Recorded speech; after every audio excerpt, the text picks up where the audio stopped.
Hi. Morning. Hi. Oh, yeah. It's still Are morning. we stuck for words here? That's not good when you have a microphone in front of you. No, I don't think so. Oh, okay. Seems like we're stuck. No. Oh. Are you stuck? Well, we were talking about stuff. Yeah, Can I I just know. say what we were talking about? Which part? Had one of my friends talking to me. He called me. He coaches. He called me. We were talking about hockey, about stuff, how the camps were this summer, all that stuff. And he goes, "So how was the summer? What did it look like?" I said, "Oh, it was 6 weeks, 6 hours a day." So after we talked a little bit, he goes, "How much longer are you gonna be able to do this?" I said, "I don't know, at least 5 years, 6 years, 7, 10, I don't know." And he was kind of laughing. He goes, "No." So I'm like, "Yeah," and he was kind of arguing with me. Yeah. Did it hurt your feelings? No, it fires me up. Did he make you? Fires Did me he- up. did it This make is you the feel thing, old? man. This is the thing. This is like it's life 101. Yeah, No one can tell you what you are able to do with your life. I agree. So I had a goal. I have a goal. Had a goal. I don't think my original goal is feasible, but maybe it will be because that's old. But I had a goal. Okay, I'll tell you my goal. Well, I said it when I was 31 because I love doing what I do so much. I said I want to do this till I'm 81. Just get on the ice, run some stuff. Now, now that I look at it, because I'm 53 and a half, 81, my skin would be flopping. Oh yeah. You know, Oh bald head, 3 hairs sticking out. Maybe not 81. Yeah. And I think that's probably not safe. Yeah. But Not I safe. still have a goal. It's not 81. It's much less. But the bottom line is, I'm still okay out there, Yeah, you're actually really good. and I really enjoy it. Yeah. And more than that, I've taught myself, regardless of what someone thinks the body is capable of doing. Well, this is why I work out. This is why I stay in relatively good shape. This is a motivating factor for me, is because I do want to do something pretty special for me, not for anybody else, for me. Yeah. And I've changed how hard I skate, obviously, over the last couple of years, because I'm not nearly as quick, especially. But I do have speed still, but I'm not nearly as quick. But I got some pretty good hands. I can still rifle a puck, so it's good. But what I've done is I've just increased my brain power on the ice as opposed to my physical ability. Yep. Right. So I maintain my physical ability. I continue to educate myself and study the game and other things. And I like teaching the kids, and the kids still respond to me for the most part very, very well. So why not? Yeah. Right. And who is anybody to say that you're getting too old?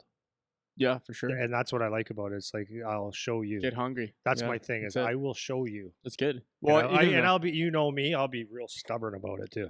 Yep, that's I'll true. walk in here with 3 hip replacements, 3, and I'll go because I Yeah. have a goal. Yeah, well, I mean, and it'll still pivot beyond that, because you could still do it till you're 81, maybe not on the ice necessarily, but I run a just business. in the business, like talking, doing that. We could do the podcast till you're 81. Yeah, that wouldn't maybe. be hard. Yeah, that'll be interesting. 30 years, imagine that. But it honestly, it motivates me so much because, like, the parallel, I'm being very truthful with you here. The parallel is like when a kid comes to me and I would consider their talent level low, or is that the sentence? I would consider know them what your not the point best is. hockey player. Yeah. But when they look me in the eye and they say, "Coach, like, I want to play at this level," I have to assume that they're serious. Yeah. And who the hell am I to say, well, you can't do it because you're no good? Yeah. So if he has the desire, there's nothing that could stop him if he really chooses to, right? So, and then I also do it for the fact that there's a couple other examples I was talking about recently. But anyways, let's just say for my son, right? It's the most important person in my life, my wife and my son. Okay? And you.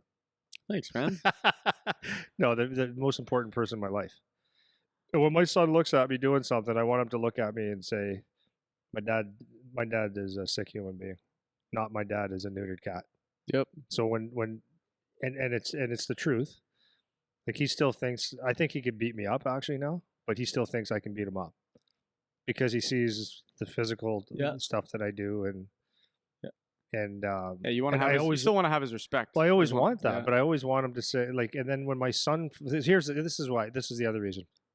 This is the more important reason. I always want to do something that's maybe a little bit outside of normal for me, obviously, but also because I deal with kids. And my message to kids is that always is that if you feel like don't let anyone tell you what you can do, or if you have a goal, go for it. It's about not quitting. It's about trying, doing hard things, and all that stuff. So if I am not willing to do it myself, then the message is actually lost and no good for nothing. Does that make sense? Yeah, for sure, man. So especially for my son and my wife, like even my wife, even for you, right? Like I'm being honest, right? Well, you get inspired by people that actually do things. So if I can be active and still work, and because it's so funny, my wife and I talk about this all the time. It's like some people say, when you're going to retire, and I'm like, I don't even like the word, because retirement to me is like, what are we going to go on a beach? Well, Yeah. now what? Yeah. What are we going to do? Sit at home? Like when I go home and sit at home, it's like, that's boring. Yeah. Like, I got a little bit more life in me than that. Yeah. So the word retirement to me, or slowing down, it's like, what does that mean? So why can't I just do what I love to do? So I think it's good for a lot of people around me. Not that that matters, but for me, it's For sure, important. man. So No, anyways, absolutely. It's well, how's that for an opener? no, it's great. It's great. Well, man, you know what? The retirement thing's funny too, because it's like such a thing that people look forward to. But then it's funny because as soon as people retire, they start looking for things to do, right? Well, So it's like, what does retire mean? It's like let's hit the brakes and now I get to relax. Yeah. Now I get to relax. It's like, yeah, but like how much relaxing do you want to do? It's yeah. like, So you know? I've got, like, I can go through a bunch of people like that, but I got to think right off the top of my head. A friend of mine, not a good friend, but a friend of mine that I used to have some laughs with, and a few beers and stuff. A funny guy, was a cop, and he became a police officer when he was like 18 or 20, and he retired at 49 or 50, whatever that number is. But it was like, I don't think it was 50, because he was my age, and it was been a couple 3 years. So he went and got a job delivering prescriptions. It's a part-time job. It's like, because he was bored and it was something to do and it's extra money. It's like, okay, so this is my mindset is that, okay, so you had a job that, and he actually really liked being a police officer. So you had a job that you love and you worked for, and he actually loved being a police officer. So then you retire to deliver prescriptions, which you think is like, anybody can do that. So for me, it's the same thing. I built a business up and a passion up. Like, to quit this and go do what? Yeah. I love this. Yeah, I exactly. love this. I love everything Yeah. about my life. Why would I change it? Yeah. Well, that's You what's know? fun. It's if you can find something that you're actually passionate about, where you have an actual career and not just a job, then you'll want to keep. You don't call it work. Like, it's not work. It's like when I talk to people about coming here, I go to work, but it's like I don't think of it as work. Like, I'm not thinking of it like I have to go to my job because I have to be there, because I have to make money, because I have to do that, whatever. I don't think of any of that. It's like I would want to be here anyways. I would want to be here and do this. And it's like, if you can find something that you're that into, then like retiring is not something you look forward to. It's like, I'm going to just continue doing what I'm doing. Like, I think about that with my dad, because my dad runs the music studio. This guy loves playing his guitar, man. He loves making music. He's not going to retire. He won't retire. For what It's reason? not going to happen. He's going to maybe change how he does things, change what he prioritizes, but some significant division of his time is always going to be geared towards music things until sure. the day he's gone. For sure. Because that's just what he likes to do. Yeah. And that's an awesome thing to be able to say, right? Yeah. Now, would it hurt me to take a vacation with my wife once, go to Italy once, Right. or go somewhere? Like, It wouldn't hurt. it wouldn't probably hurt. I'm not interested, by the way. Might be but good. It might be good for me. Yeah. Might be good for everything. But I who knows? But Mhm. that'll be something I can add to For the sure. Yeah, absolutely. another bullet I could add to the gun. Yeah, well, it's like, yeah, but it's not that you never work now. It's like you never do anything productive because it's just time to relax. Yeah, and then it's like, because then what happens is you're just waiting to die. that. Well, you are. That's what you're doing. The only evidence of life is growth. Yeah, right? That's the truth. Yeah. If you ain't growing, you're dying. Yeah. If you're not busy being born, you're busy dying. Yeah. So if you're not actually actively pursuing something, have something. Have Yeah. something that it could be Yeah. anything. It doesn't even matter. Yeah, you could be a golfer at 80 years old and wanting to lower your score. You're pursuing something. Yeah. There's growth, Yeah. reading, whatever. But yeah, interesting. I had another thought on that, but whatever. Okay. Having said that, Yeah. we're going to answer some questions today. I'm going to read this first one. Is it a crazy guy? It's not. Okay. But here's the thing about the crazy dad stuff. Okay. The crazy dads always say they're not crazy dads, Always. but I can appreciate the challenge of not knowing when you cross the line into crazy dad land. Like it's not really that You clear. can appreciate what? I can appreciate The like challenge? the challenge of as the dad, Yeah. like not knowing where the line is. Like at what for point sure. have I crossed into crazy land, right? Because it's not really that clear. It's not really like a defined spot that you have to get to. Now you're crazy. It's like a bit of a spectrum, as they say. Yeah, because you either care a lot or you don't care at all. Yeah, and it always comes down to the intention and whatever, and there's a lot of gray or whatever. So, anyways, I'll start with this one because it's the longest, and then we'll get progressively shorter as we go here. So, this is from Joe. So Joe, reaching out, love the content, extremely informative, yada yada. My question is, because the likelihood of going high to high levels in hockey is honestly slim to none, and the percentages are so low. My son, who's 6-year-old son, Yep. is starting to enjoy the game, which is what I wanted first and foremost. Took some nice steps last year, and in the off season, we mess around with some puck skills. He does one skating lesson a week, and he recently went with someone who gave him a private lesson, and he loved it, smiling the whole time. Which leads me to my question of how much is too much at that young of an age. I'm not trying to be that crazy parent who thinks by investing more money into lessons, it will help his chance of getting to the next level at an older age. And I certainly do not want him to get burnt out and hate the game. I would just love some insights because you guys talk a lot about older levels of hockey. Thanks. What's the last sentence? Can you talk about? He said because you talk about a lot about the older ages, he'd like our input on like the younger age. Okay. So, so sifting through all that, it's the kid's 6 years old. How much is too much for a 6-year-old? Yeah. That's the question. Have at it. Yeah. Well, okay. So I wrote down a couple things there. So 6 years old. Yep. So there's no such thing as training for a 6-year-old, in my opinion. It's just playing hockey, number one, and of course, if he enjoys it, that's awesome. So yeah, he could play some hockey. Like 6 years old is all about having fun. That's all it is. That's all it is, man. You can't get your hopes up in any way. Listen, no, I was a dad. When the kid is 6 years old and you see him do well, you get very happy, and then you naturally think, oh, there might be something there with my son, and there might be actually. But it's not a time to get too excited about it. But if he enjoys it and he's actually doing pretty well, then okay, then this looks like a sport that we might be able to play. Cool. But he's 6. Right. Okay. And I'm not saying Joe, you're a jerk or anything. I'm just saying what I feel. He's 6, so that's great. Yeah, at 7 he might take up lacrosse and hate hockey, or he might go into dancing, ballet dancing, and say this is even better. Yeah. Right? No, I'm being honest, sure. Right? Because kids change their minds all the time. But I would assume most kids that start playing hockey like hockey, and if you like it, you're going to play for a long time, which is the most important thing.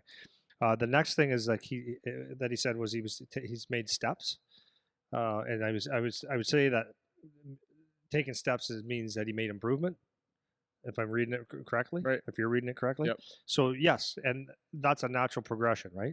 It's like when a child first learns how to eat, he starts with his hands, then they use a spoon, they get it on their forehead, and then it gets better as you get better at it, right? Yeah. Those are steps that just natural improvements. Yeah. It's the same with reading and anything that you do. So if you get on the ice more than once, and you get it right, you should get better progressively. It's kind of by default. So right? Steps, okay, and that's good. But this is good. Yeah. It's better than skating, but that's natural. So that's good. He had a skating lesson, or goes to once a week, goes on a skating lesson. Yep. Now this is where I would say, okay, skating lesson. What type of lesson is it? It's good, and well, the intention is one thing, and it's good and maybe not so good. It's good if you go to a very, very, and I assume it is.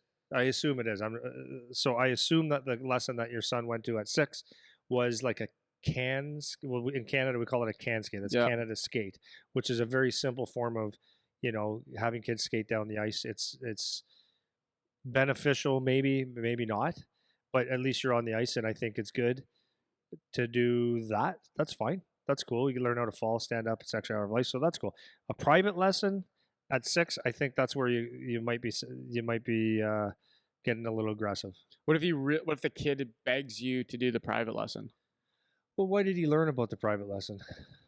What do you mean? How did he learn? How did the 6-year-old learn about a private lesson?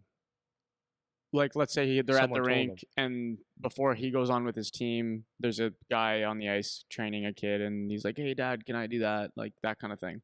How do you handle that? Like my point being, however you heard about it, Yeah. it's not like Dad said, "Hey, there's this private teacher. Would you like to do that?" It's like if the kid really wanted to do it, and he's like begging you to do it, and you can afford to do it or whatever. Yeah, What I do you guess think of that's that? the answer. Is if you can afford to do it and you have the time, that's fine. And just the I kid mean, really I'm not here wants to. to. I'm not actually here to say you're dumb or you're smart for doing it. Yeah, My opinion is a private lesson at here's why my opinion is this: a private lesson at 6 years old is not a private lesson, and it's not a beneficial use of your time or your money. Here's why. You know this from if we brought in a 6-year-old here for a workout, just a private workout, the brain is not ready to absorb what you're going to tell them. Yeah. Right. Yep. For So sure. that's the point. Yep. The boy. So all you're doing is basically like not much in a private lesson. Yeah. Right. It can't be much. At 6, it can't be much. Maybe the kid can skate around pretty good, but the teaching and taking the information is not happening. Right. Or if it happens, it's like so Yeah, for sure. insignificant. You can learn that in 3 seconds at 8. Yep. Right. So that's what I would say about the private lesson. So what was the final part of that question? So my point is you don't necessarily need any private lessons Yep. at that age. Yep. And so just to take that a step further, if you did need a private lesson at some point, for me, my cutoff would be when when your son or your player is at a point where you know that he's wants to be a player, or there's one specific thing that he really wants to work on. Because I don't want to sit here and say, if you're not a good hockey player, you're not going anywhere, you should never have a private lesson, because I don't know your intention. If you just want to you want to work on your shot so you can be a better shooter, and there's a shooting coach that's very good at it that can help you shoot, well, that's okay. Yeah, for sure. But I'm saying if you're looking at it as an investment of making your kid a better player, a private lesson probably doesn't really need to happen until there's a realization that we need to get serious about hockey. Yep. Does that make sense? Yeah, for sure. Okay. And then what was the last part of that question? That was it. You hit them all. Okay. Yep, got them all. That's good. I'm going to leave it there because I'm just going to re-say what you just said. So, that's good. Next one. This is kind of a pair of questions. So these kind of the same thing. Just let me pull them up here. So, okay. So I got two. They're kind of related. So the first one, guy asked, when you know a scout is watching you, and he's from the school you want to attend, yep, how do you stay calm and play your game and not press too hard? Okay. That's question one. Yep. And then we can kind of tie these two together. Yep. Paul asked, is it normal to be very intimidated at tryouts and skates? How can I work on stopping this? So I kind of paired those together because they're kind of the same, similar answer, different circumstance, but similar kind of question. So, sorry, normal to be nervous at tryouts? Tryouts or skates or Tryouts. As you said, at tryouts or skates. So that'd be like new situation kind of thing. So they're kind of the same they're question. Good questions. So go ahead. Good questions. It's a common question too. Yep. First of all, for both of these, you got someone that you know is watching you. That's the scout from a school. How can I play without getting basically too uptight, too nervous, pressing too hard, squeezing too hard? It's a big game, man. You know. And then the other one is, how is it normal to be nervous before tryouts or a big game or the scout or whatever? Yeah. And the answer is, you guys are normal, 100% normal. The reason that it's normal is because it's obviously important to you. And when something's important to you, you value it. And when you value it, you want to do well.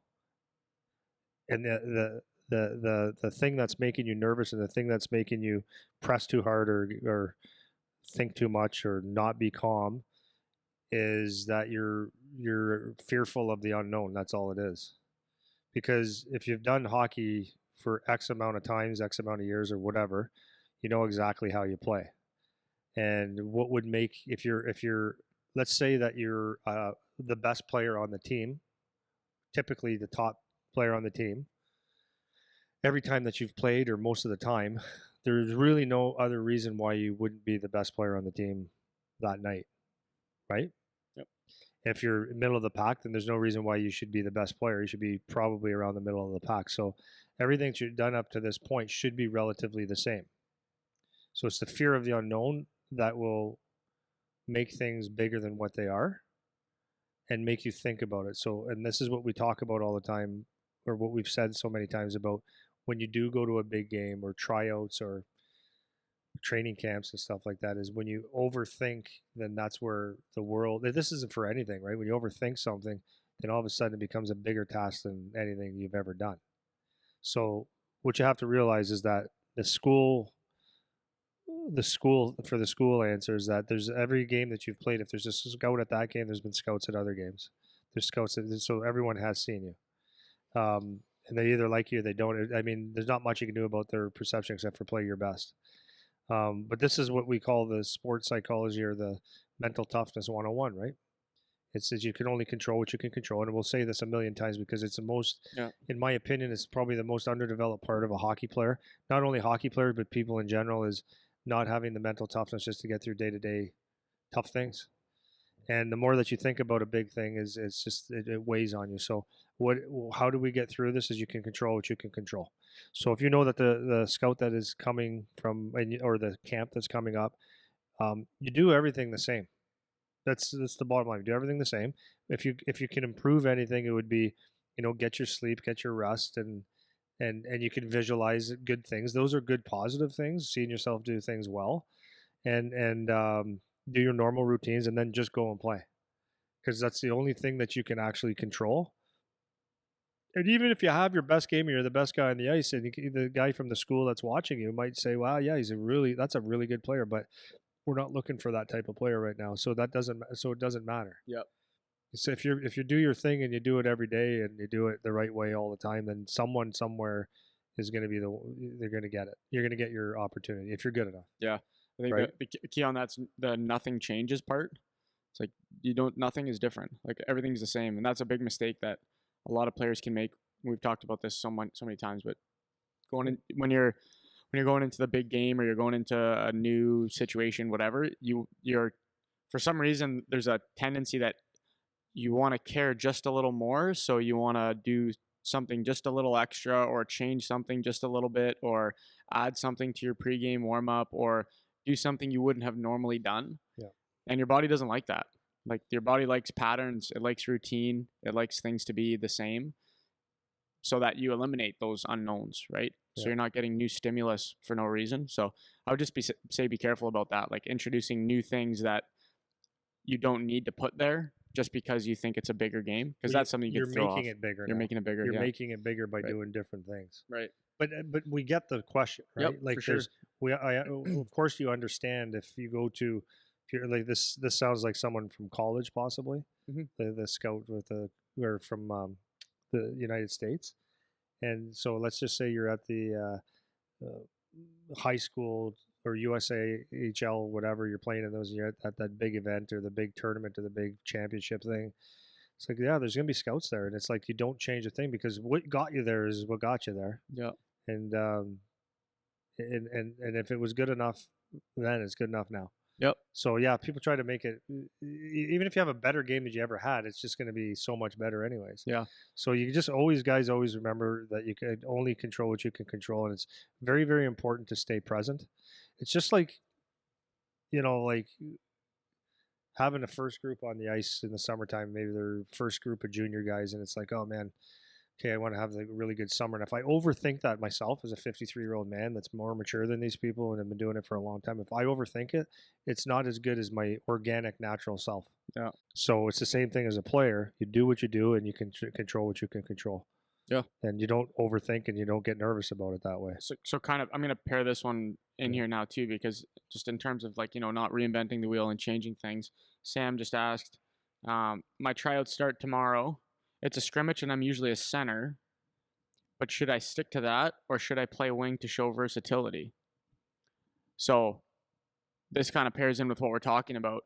Just my 2 cents before I throw it back to you is, it's good to be versatile as a player, but is it the time to show it when you're in your tryout, or should you stick to the thing that you've been doing this whole time, right? And this kind of goes to the reinventing the wheel or introducing things that you don't normally do. So if you don't normally play wing, Yeah.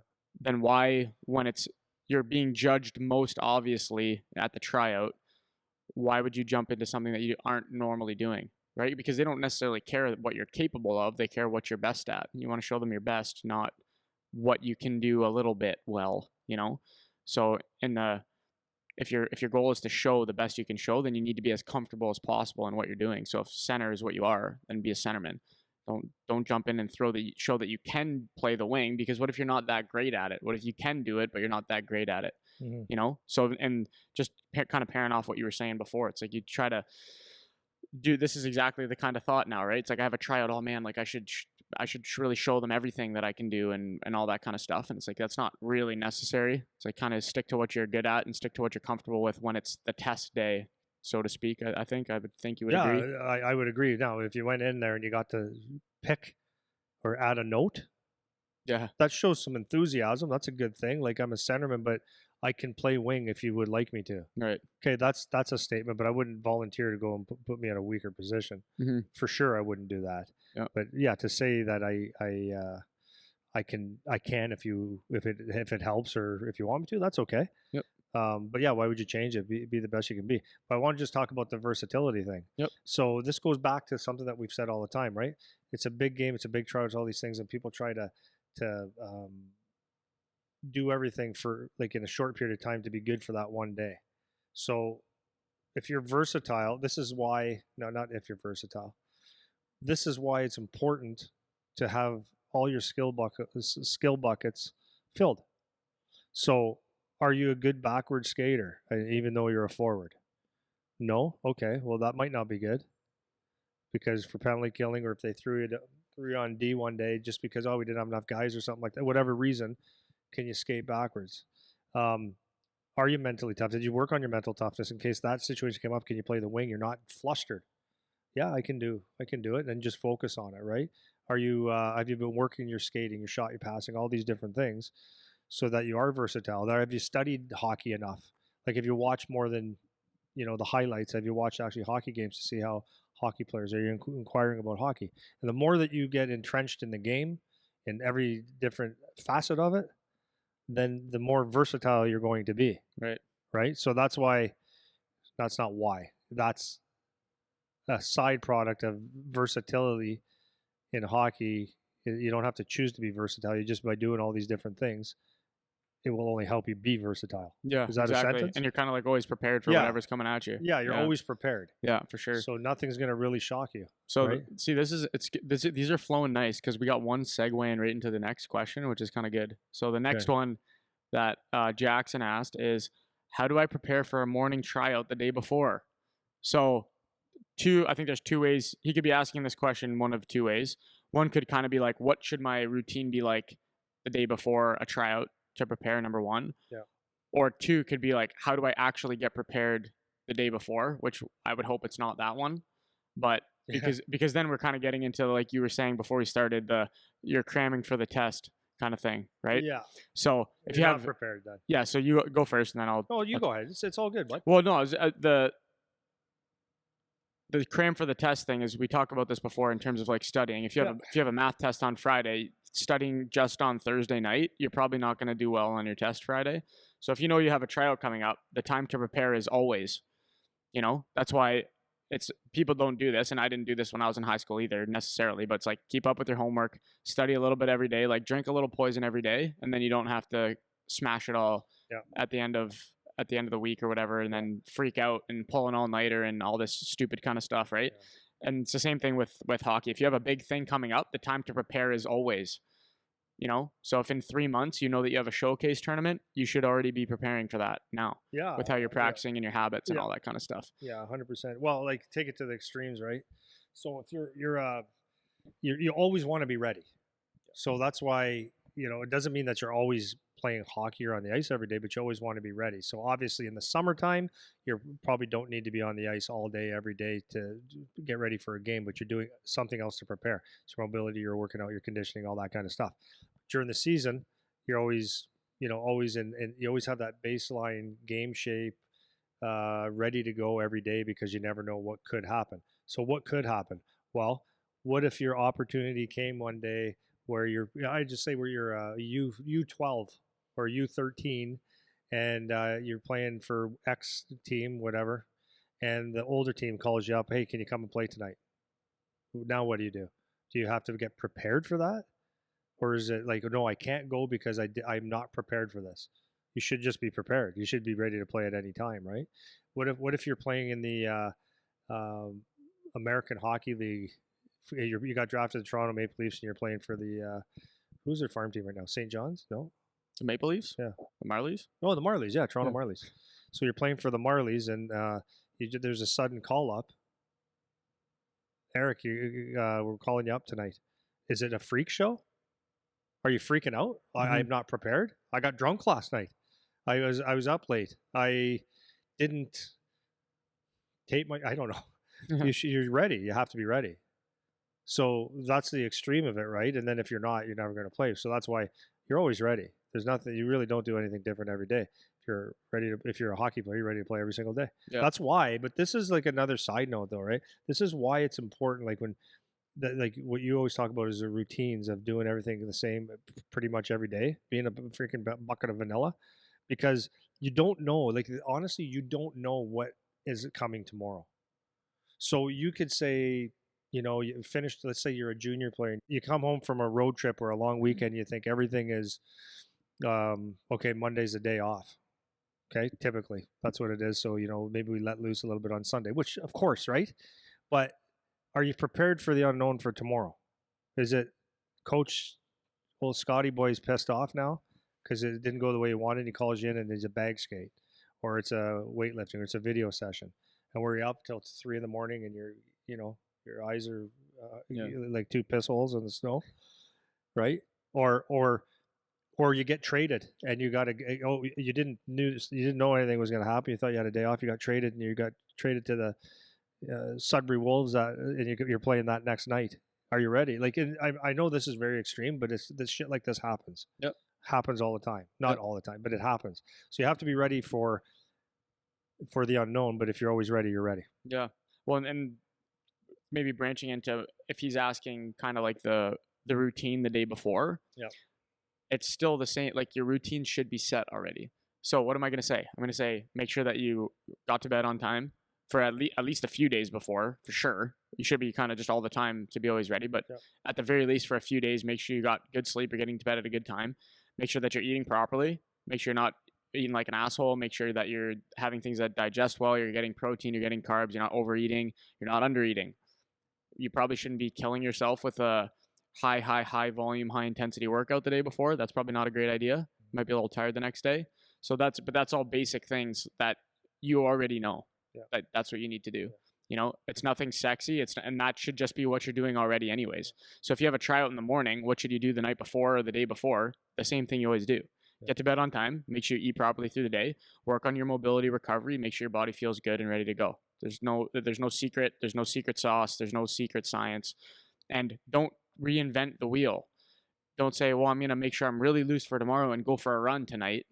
It's like, no, if you don't normally run, you're going to be sore tomorrow, right? Yeah. So it's the same kind of things we're always saying, right? Yeah. Be prepared always. And your routine shouldn't be that dramatically. Your routine should be should be pretty close to the same every day anyways. Like, yeah. It's not like you're going to get up and drink like one extra glass of water in the morning. Like you should every day get up and drink a glass of water. That's what you should do anyways. Mm-hmm. But if you have another glass of water, it's not going to make you that much better. It's just that you need to put water in. Like you said, with the stretching, well, I want to make sure I'm loose. I'm going to stretch out for half an hour to make myself real loose. Well, that's good, but you should be just doing like 10 minutes every day. Yeah. And everything just follows along. Like nothing is going to dramatically change the way you're going to be. Well, and also keep in mind too, that if you do introduce things that you're not used to, even if it's something that's good. Yeah. Even if it's not yet a part of your routine where it's a habitual, it could be a bad thing. Yeah. Right. So it's like, okay, I'm going to chug 2 extra water bottles before my game to make sure I'm extra hydrated. Yeah. Well, now you're going to have to piss 3 times during the game. Piss your pants. Yeah. You're like in a slap shot. You're taking a face off. Tell the guy across from you, I'm going to piss my pants. That's fun.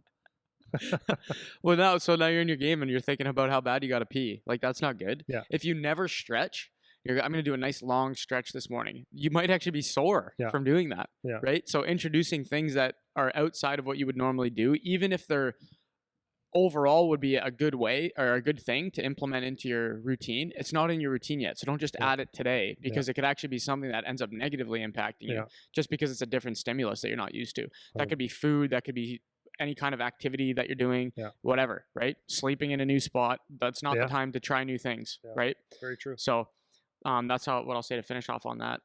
Okay, I like this question, and it's because I don't think it's a good one. That's why I like it. Okay, I'm 13 and deadlift 205 pounds for 4 reps with good form. Is that good for my age as a hockey player? So this is the question. Okay, so I'm gonna start so I can give you some context for what I'm thinking about this question. Okay, so first thing, you can deadlift 205 when you're 13, assuming that's actually true. 205 or 405? 205. Yeah, I was gonna say 405 and call bullshit on a 13-year-old. So, but 205 as a 13-year-old for 4 reps, really like that's good with good form. Assuming that's correct, great. But then he asks, is that good for my age as a hockey player? Right, the as a hockey player part is what I want to key in on. So if you're asking, is that just good for my age to be lifting 205 for 4 good reps when you're 13? Yeah, that's good. Good for you. As a hockey player, what do you mean by that? Right? So as a hockey player, what is the correlation between how much you can deadlift and how good you are as a hockey player? Because that's kind of what the question is. He's kind of saying, the more I can deadlift, does that mean I'm at the high end of being a hockey player in how much I can deadlift? And it's like, even if of all your hockey friends, you can deadlift the most, what does that have to do with you playing hockey? Right? Now, it could be an indicator for you being strong, right? Could be an indicator of you know how to navigate the gym real well or something like that.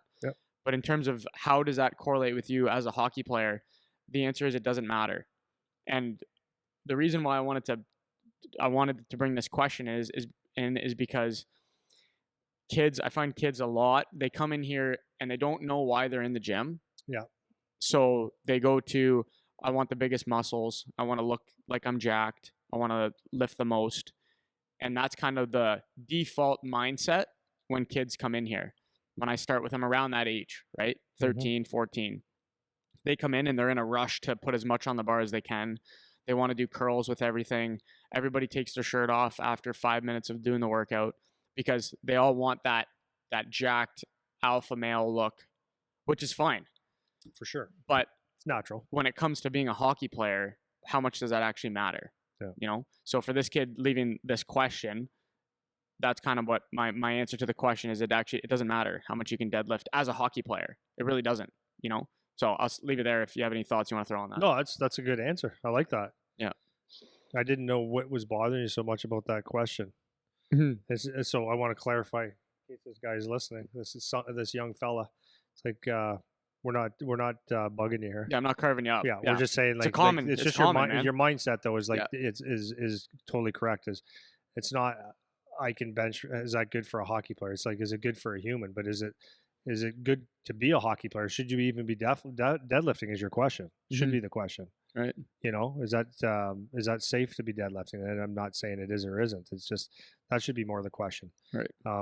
And yeah, whatever. I like the way you answered it. Yeah, because the absolute amount isn't necessarily doesn't matter how much the strongest guy in the NHL isn't the best player. Yeah. You know. Dylan asks, I'm interested to hear your answer. If you had to keep it as simple as possible, what is considered a good skater versus a bad skater? Interested to hear your answer. Well, a good skater can get up the ice without falling and can stop. No, I'll be honest, and can turn. Yeah. You know, and can get from A to B fluidly. That's the question. Mm-hmm. So you can get up the ice. You can go all 4 directions. You can turn tightly. You can cross over. You can stop and change direction. That's what a good skater is.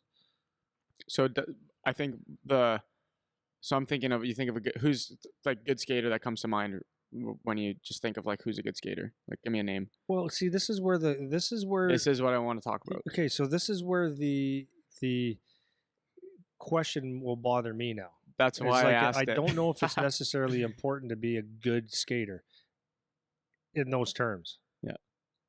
That's why I asked. This is Oh, exactly okay. why I asked. I Because wanted you to do this. yeah, because I see a lot of people like that skate with me. Even that I've got one guy in particular. Like every single guy that comes on the ice with me, they go, "Where does that guy play?" I go, "Nowhere." They go, "What are you talking about?" I go, "He can't play anywhere. He doesn't know how to play hockey." They go, "Look at him skate." I go, "Yeah, I know. He looks like he was born on a river." He's Yeah. one of the nicest skaters. I'm trying to think who he skates like in the NHL, but it's just an effortless, beautiful skater with speed, and it's great. But he cannot play hockey, so skating doesn't matter to him, right? Yep. And then you'll see other players that Tommy Holmstrom or whoever in the NHL junior that you go. But even I'll take Denny Gour for example. He's one of our guys, Mm-hmm. and I wouldn't consider him like a beautiful skater. I'd consider him like kind of choppy. Maybe I'm wrong. A little choppy. Maybe I'm wrong. Yeah, He's a little bit choo-choo train. Yeah, He like, I would chugs. say my son. Yeah, He's he not chugs. a beautiful skater. Yeah. But he doesn't need to be. He gets there, and like so now someone on Charlie's team that I think is a really nice skater is Jake Carabella. What a great skater, and he can play hockey, so that's beneficial, Mm-hmm. right? So he's got like all different types of skating. He's got a good look to him. He's got a nice base to him. He gets there quickly. He gets there with speed. So speed and quickness are different. He can turn. He's got all those things, and he can play the game of hockey. But and that's I think for in his case, his skating is beneficial to the way he plays. Right. Right. Whereas my son is a nice skater, but he's not the prettiest skater in the whole world. But he's decent enough and fast enough and stuff. But he can play. Yeah. So like if you're basing a hockey player on what is considered a good like your hockey player on skating, it's important that you can do enough to get there. Right. You have to be fast enough to play, and then if you're not, you got to play within your speed. You know, it was funny. I've been wanting to actually talk about this for this little piece for a while. I don't know. And this is going to be so counterintuitive or whatever, but I don't know if power skating helps people, and skating lessons actually help. And I really don't. I'm being very sincere. I've asked people that are in the field, and I never get good answers. Like, and I do this for a living, so I mean, I haven't seen someone give me concrete answers. I see, like you get to see one of the clips and all that stuff, and I'll see some of the stuff that people are doing. I'm like, what are you doing? If you do something like this is where I think is some type of power skating can benefit if you do it consistently. Like I really do enjoy, and I'll give my reason. I really do enjoy, and I think it's beneficial for kids or players, almost not religiously, but very often to spend time down low on an inside edge with good push-offs. Okay, and so let's say that skating mechanic is very important to me. So someone would say, well, no, you don't skate that slow in a game. Because you look at clips and you can say, well, you'd never do that in a game, right? Yeah. True? Yeah. So now if you ask why you'd never do that in a game, you say no, but what you're doing is I'm working on posture, balance, and push, and like full extensions with a recovery in slow motion. Like not slow motion, but like at a slower moving pace. I'm not doing it to make it faster. I'm making it for just proper mechanics. Yep. I've never seen it not work after a period of time. It's always helped every player I've worked with. All right. And I could do that with change of speed and add some crossovers and stuff. Okay. But I'll see a lot of things that people do in power skating lessons. And I go, why? Because they focus only on certain things. Mm-hmm. It's like, well, it's just. Well, I feel like the answer is the trainer makes the program, right? It's like whether it works or not is kind of based on the trainer that's teaching what's being taught. Mm-hmm. Like, because for me, it's like if you have a deficiency as a skater, we should do a whole episode on this, by the way. I think we should. Yeah. If you have a skater that has a certain deficiency, then a generic power skating coach doing a power skating lesson in their style of what they like isn't necessarily what you need. That's right. Another thing, yeah. So I think 20 guys on the ice who are all doing the same thing for power skating. It's like that's not necessary, right? Especially when you start to see it at the higher levels. Yeah. Like when you're a kid, Anything helps. Anything helps, right? So that's why people might listen to this and be like, well, what are you, crazy? Of course power skating helps, whatever. It's like, no, doing reps helps when you're a kid of anything. Learning how to balance on one foot and do a crossover and go backwards and doing any of that is going to help because it's just reps. But I'm talking about like a structured power skating lesson. As you get to the older age groups, you have very specific deficiencies as a skater. So if you get whoever the skating coach is, and they come out and everyone has their own style and things they like to focus on, and if they focus on just that, for you, is that going to help? Like, I don't know. And that's more what I think you're saying. Where if you look at the example I remember, I think we talked about before, was John Tavares, who was like always getting knocked for his skating, and then he went and had a really intense power skating type summer with someone, and it apparently, and then he actually, I don't think he's a bad skater. Like, I don't hear anyone question his skating anymore. So to some degree, it must have helped him. Yeah, right? This is my argument with it, though. Or maybe I gotta get closer to this. Yeah. This is my argument with it, though. Is I'm not saying it can't help you a little bit, but right. Did that help? Or did being in the gym, getting stronger, and moving your body properly help? Yeah, right. And I don't know if I can get that answer. Right. Like, in my opinion, it's the gym that helps skating, and I do this for a living, so I'm like cutting my own throat here. No, I'm being honest. Yeah, I agree. Because I think you have mechanics, and like, here's the other thing: if you think about doing a power skating lesson, like a lot of people like to do videos and stuff, and it's good, but I'd rather have that video in real time, so that if I was skating, that I could actually see, like, no, arm swing needs to be here, no, leg out, so you can actually see yourself doing it. That's kind of where the skating treadmill is a good tool. Yeah. Whereas, like, if you go and you do something, you come back and you look, you say, "Oh, I got to do this." Then you come back. Oh, no, you got to bring it in more. Bring your foot in at a more 7 degrees more. Wait, what the does that mean? Yeah. Yeah. What does that mean? Yeah. Like, you know what I mean? So anyways. I do. Anyways, to answer that question about a skater, what is a good skater? I forgot what the question was, but what's a good, as simple as possible, what's a good skater versus a bad get to where skater? you need to go. Yeah. Be fast enough, be able to change directions. It doesn't necessarily have to be pretty. Yeah. And have it work with how you play. I think that's the most important thing about it. It's like, if you can skate for the job that you're trying to do, then it only needs to be as good as it needs to be. Yeah. You know but I think if you get in the gym and you do proper movements, good loads and stuff like that, I think it's going to help you tremendously. Yeah, if you are on the poor end. Let's see. We'll do 3 more. What are some ways to improve positioning as a forward in the O zone? I always find myself going to the net and don't really know what else to do. So, how do you improve your positioning as a forward when you're in the offensive zone? Is the question. So I feel like it's like, how do you teach, or how do you get better at like offensive zone awareness is kind of what I'm picking up from this. So he says, I get to the net and I don't really know what else to do when I get there. So it's like he doesn't really know how to think the. Okay, so it's kind of like this is a system structure game or question. Yeah, it's something that you probably have to go through with your coach or the team you're playing for and find out what or pay attention to what you're doing. Mm-hmm. So number one, I would say, and I said this the other day, I don't know if I said it on a podcast, but I said someone going to the net and going there consistently and going there hard is a good thing. So if you're talking about getting to the net, don't ever change that. Mm-hmm. That's good most of the time, unless you're supposed to be unless there's a guy in the middle lane that drove and you're going with him and now you're just dumb. Yeah. Right? Well, yeah. Right? So if you think going to the net is a bad thing, it's not. Now, just staying at the net, now you're not playing hockey anymore. Right. So that would be my issue. Is like, now you have to find out or have to figure out or study the game a little bit and say, when is it appropriate to go be the first man on the puck, or maybe the second man on the puck, or when you have 2 guys on the puck, do you think being in front of the net is the best place to be? Well, probably not, because if I'm a defenseman, that's probably where I'm going to be as well, taking care of you.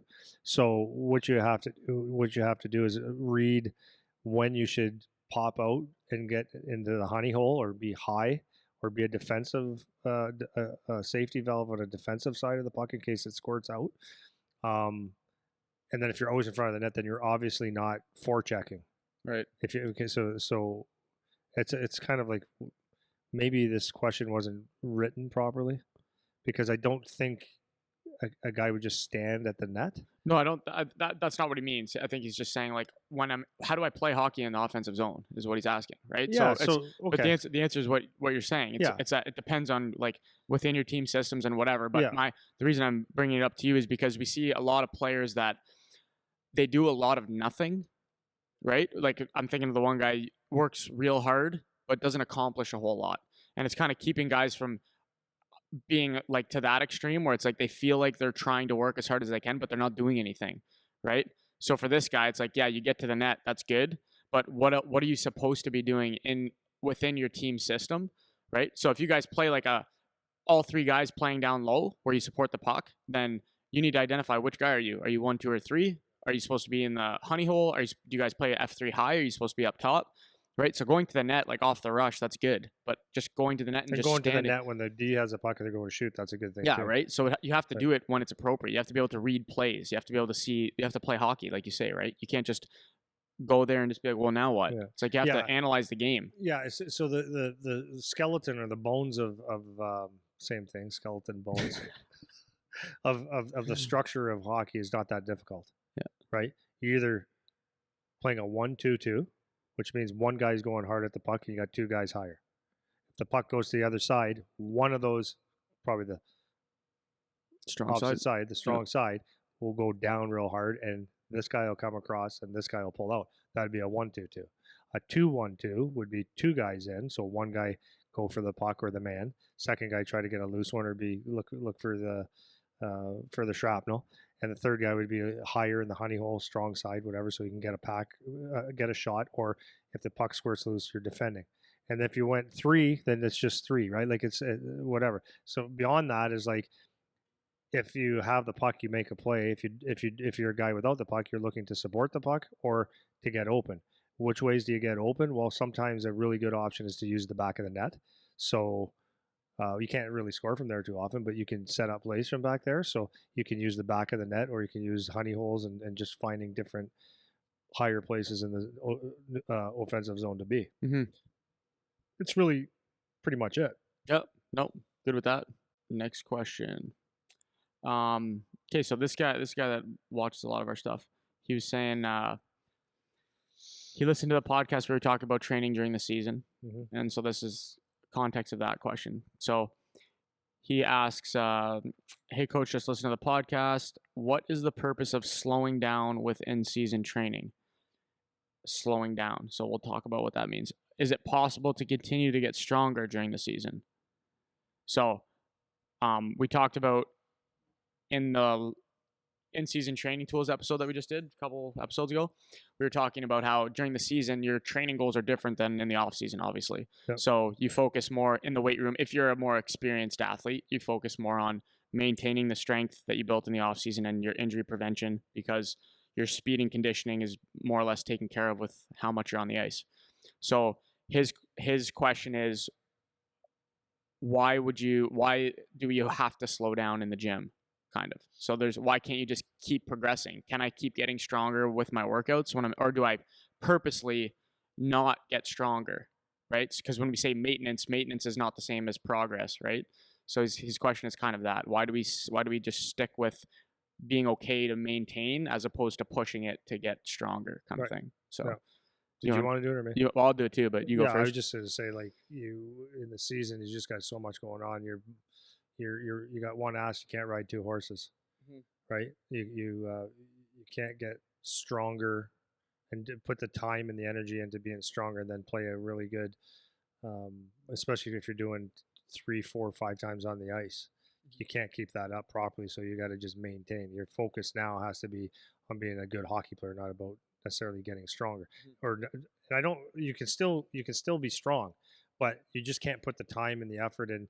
What'll happen is you'll just wear yourself right out, right? And then with working out as much as you would in the summertime, and you include that into your hockey season with the banging and the travel, like whatever. It depends on what level you are, but the amount of hockey that you're playing, like your risk of injury is going up a lot more. So that's why maintenance is probably more important. Yeah. So when the season's happening, like, you have to remember, if you want to progress in any way, if you want to get faster, stronger, whatever, the way you do that is actually the recovery process. It's not the workout process, right? So if I want to get stronger, the training part actually breaks me down. What makes me stronger is the recovery part. So the reason why during the season you typically can't really make progress in those other areas in terms of strength, let's say, is because you don't have that recovery time. Like you don't have you can't, like you said, you can't put the time into what you need to in order to focus on getting stronger. Now, you also mentioned to the level that you're at is important, because when you're younger, for a lot of the guys that are young in here, they'll still get strong. Even though we're training in the season, they'll actually get stronger. They will see progress because there's so much growth happening. They have the testosterone, they're going through puberty, and those growth years, you're still going to grow. That's like if you don't work out at all, if you never do anything, you're still going to get bigger and stronger just because of puberty, right? So if you're in those years when you're off ice training, even in the season, you'll still get stronger. It's not that you just are going to hit the brakes and not progress at all, right? Everything is going to keep going. When we talk about the maintenance thing, that's more geared toward the more experienced athletes that are a little bit older. Once you're kind of plateauing in terms of your growth, you're going to be maintaining strength more than gaining strength. So you still might up until you're, let's say 20. It's possible if you're on a really strict, like 2 times a week maintenance program and you're tracking your weight and you're dialed in on your meal plan and you're really good about your recovery, you could still see progress for sure. But the idea is that it's not the focus now. Our focus isn't progress like it is in the off season of getting bigger, faster, stronger. You might by default, but your mindset is more, let's maintain. If you get extra, like that's bonus, great. Yeah. But putting the resources into trying to get stronger, it's not as feasible during the season because of how much or how demanding or how much conditioning you're doing, the lack of rest, the lack of recovery, if you're playing at that high level where it's so demanding on you week to week. Does that make sense, kind of what I'm saying? Makes total sense. Yeah. Any other thoughts on that or no? Yeah, the other thing is your objective when you're at a certain level anyways, your objective is not necessary to be stronger. Like people gotta also gauge on what is strong enough. Right. It's like being a Good skater. point. Like how good Great of a point. skater do you need to be? Yeah, How great. fast do you need to be? Like sometimes maybe too fast. There could be a such thing as too fast. Maybe I don't know. Like if Connor McDavid is any faster, I don't know. I mean, it's not going to hurt you, but he might go through the end wall. Yeah. No, I'm not joking. Yeah. You Might know hurt what I mean? Or himself. people, Yeah. Yeah. might actually hurt yourself. But okay, that's maybe not the best example. But You get the point. when it comes to strength, like, do you need to have like gorilla strength? Like, is that necessary? You know, like George St. Pierre says it really well in his book, The Way of the Fight. Is a lot of people get confused of what strength is. So if you can do if you can squat 550 pounds, let's say, that's good, maybe. Okay, but if you can't do a one-legged whatever, or you do, or you don't have really good balance. Let's say your balance isn't really good. So if you do like a yoga pose or a RDL, like a rear Romanian deadlift, like a one-legged Romanian deadlift, and your balance is off and you can't really do it, then does the strength even matter anymore? Mm-hmm. Right? So which one is more important? Maybe I need to work on my balance. Well, yeah, you do. So the smaller muscles, like our mobility muscles and our supporting muscles, are just as important as our big muscles. Mm-hmm. So a lot of people get confused with what is stronger, or it need to be bigger, stronger, faster. Yeah. Well, to a certain degree, but you got to be able to control that. Like if you're so strong, like for pushing off, but your deceleration strength is not strong, well then it's actually not that good either. So when you go to stop or change directions, well, you actually might hurt yourself if you don't have the decelerating muscles to counterbalance your whatever muscles. Yeah. Well, you know what I'm saying? Totally. But then and then your like your mobility. So like there's all these things, like what is strong enough. So when you work in the summertime to get to, and I'm not saying you should stop at 227 pounds, right? I'm saying like when you're working out in the summer, you push to get very, very strong, but then there's a point where you don't need to be that much stronger. Right. Yeah, there's other things that are obviously could be compensated for. Right, and this was kind of my point when I was answering that other question about the 13-year-old that can deadlift 205. It's like strength is only as important as the application you need it for. Yeah. You know, so if you're a power lifter, it's important that you can lift as much as possible in doing a squat. 100%. But insofar as your strength is applied to hockey, It's like, Mhm. how much do you need to squat? It's like, it's not an indicator of how good you are at the game, Right. right? So your applied strength to the environment you need it in is what's important. So strength for the sake of strength actually could be negative, because in spending all this time constantly working to progress your strength, you're taking away time from other areas where Yeah. you might need it, right? Yeah. So that's a really good point, because it's not just about progress for the sake of progress all the time in all areas. It's like you have to actually get specific about what you need to be working on Yeah. once you get to a certain age, right? When you're young and you're working on everything, you have to work on everything, which is fine. But you only need so much strength for the job that you need to do. And so because you only have so many resources to improving yourself, once you hit a certain threshold of strength as a hockey player, it's not that important that you can deadlift 8 plates. Like, no, it doesn't matter. That No. doesn't have anything to do with the game performance, That's which right. is what the important thing is, Yeah. right? It's your in-game performance. It's Yeah. not how much can I deadlift. Yeah. If that's your goal, if you're entering a deadlifting competition, then it's important, right? So you have to keep that in mind. I have one more question. Wait. This is the last one. How did you stay on track when you were at school? So I feel like this is directed at me. I feel like sometimes it is hard with all the social events, time management, etc. So, I'm gonna let you answer this one first. How Okay. did you stay? So they're asking me how did I stay on track when I was at school in particular. So I'll speak to that after. But it's basically just, let's talk about the staying on track thing in general. So like, how are you?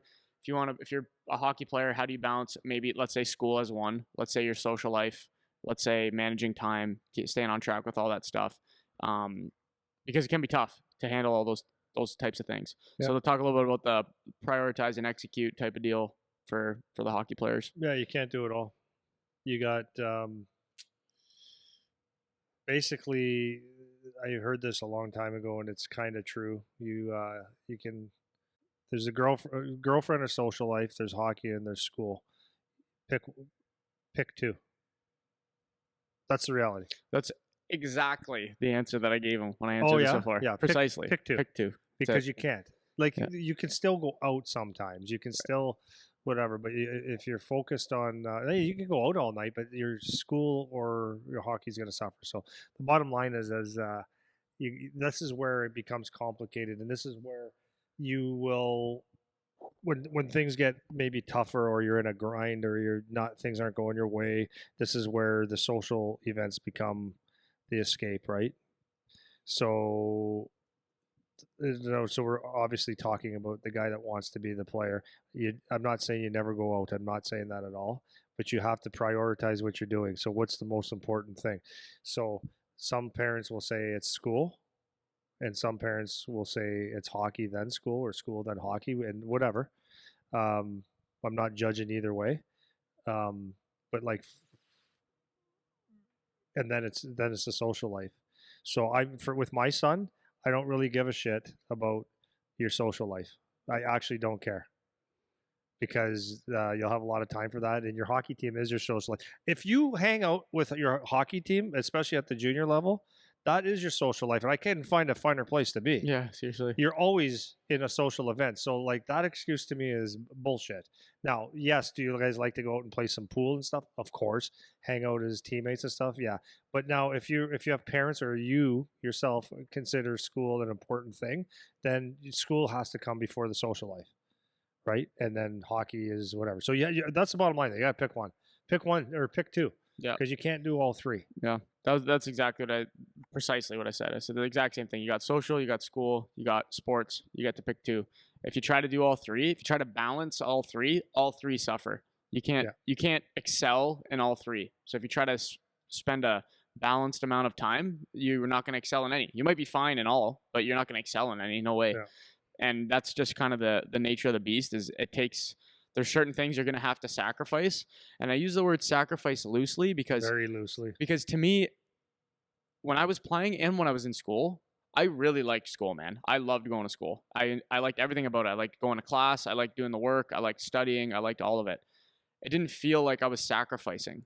Like, it didn't feel like I was losing something or missing something, because I really wanted to do these other two things. I really wanted to play, and I really wanted to do well in school. So people call it a sacrifice, but it's like, it's just what you want to do. You don't call what you want to do a sacrifice. You know what I mean? So when you're thinking about your division of time and how you're going to balance everything or manage everything, it's like there has to be a clear priority. There has to be a clear priority. Yeah. So here's another little tidbit. Old school guy here talking to you. If you tell me what's important to you, I'll listen to you. But if you show me your schedule or you show me where you're at, then you'll tell me the truth. Yep. So you could tell me that hockey's, I want to be a hockey player. I want to do whatever. But if you're, I'm so focused on this, and if time that you should be dedicating to getting your rest and your sleep and your eating and all that stuff is taken away with something else, then yeah, okay. Or if you say school is the most important thing, but you're doing something else at night, school and hockey is your most important thing, but you're with your friends all night, you're showing that your friends are the most important thing, or your social life's the most important thing. And it's just not a bad thing necessarily. It's just what you choose, what you put your time in the most is what is most important to you. That's the bottom line. Yeah. So like you can say one thing, but your actions will speak the truth or tell me differently. Yeah, and this is where we ask that question of everybody. Everyone says they want to do it, but do they really want to do it? Because when you get invited to the party on Friday, or when everybody goes out on Saturday after the game, you'll be able to pick your spots. You'll be able to pick your spots to go, but the majority of the time, the answer is going to have to be no, because you can't do all of it, right? So, and I remember like we always had Fridays when I was at university, because they're asking me specifically about school. We played every Friday, Saturday. We practiced Monday, Tuesday, Wednesday, Thursday. Yeah. Right? And you were an engineer. And I was in engineering. So when am I going to study? Right? So once I fill all the gaps in with studying, because that's what I did with my time, there's not a whole lot left there. Yeah. There's not a whole lot left. And the only time where I would go out and do something social would be in those slight lulls in school where I had just finished my exams and like the load was lightened up for a week or whatever. That weekend, maybe I'll go partake in whatever the event is, So it's not that you can never be social. And you scheduled things. I scheduled, yeah. Scheduled. Oh, I okay, was scheduled. scheduled. Go for dinner, yeah. Well, yeah, let me see. right? I can do this night. So if you can schedule things in advance, obviously that's helpful, because you should know your schedule and when you have openings, and you'll know what's coming, and you can look forward to that if you really care about the social stuff.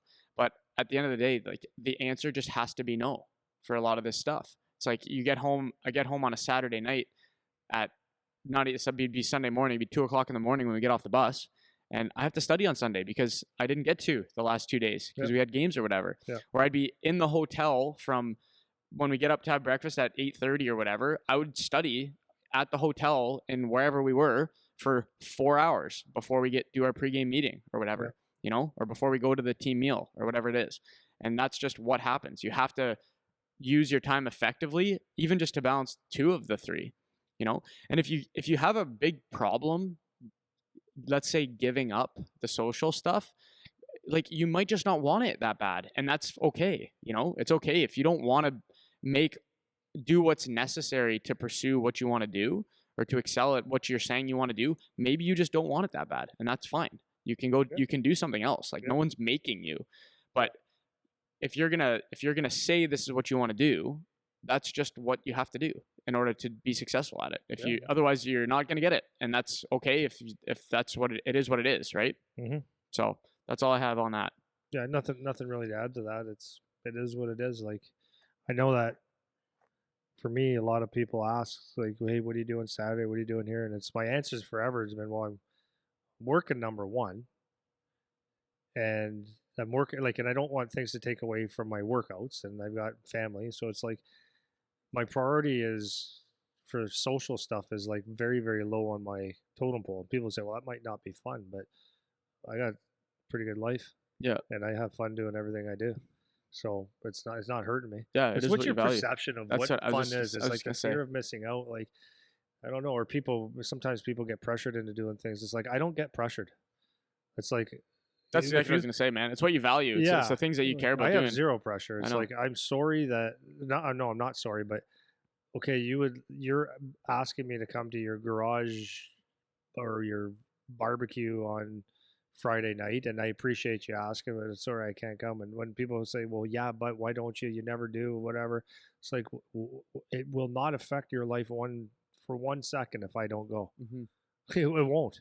Yeah, that's because people, well, they'll say that all the time about social stuff. Oh, like you need to relax a little bit. You need to loosen up a little bit, whatever. And it's like, you might need to tighten up. yeah, it's like, okay, that's what you Yeah. value what you're Yeah, saying. If that's if right. you need to relax on weekends and whatever, Yeah. then that's fine. But don't tell me what I have to do. Yeah, that's right.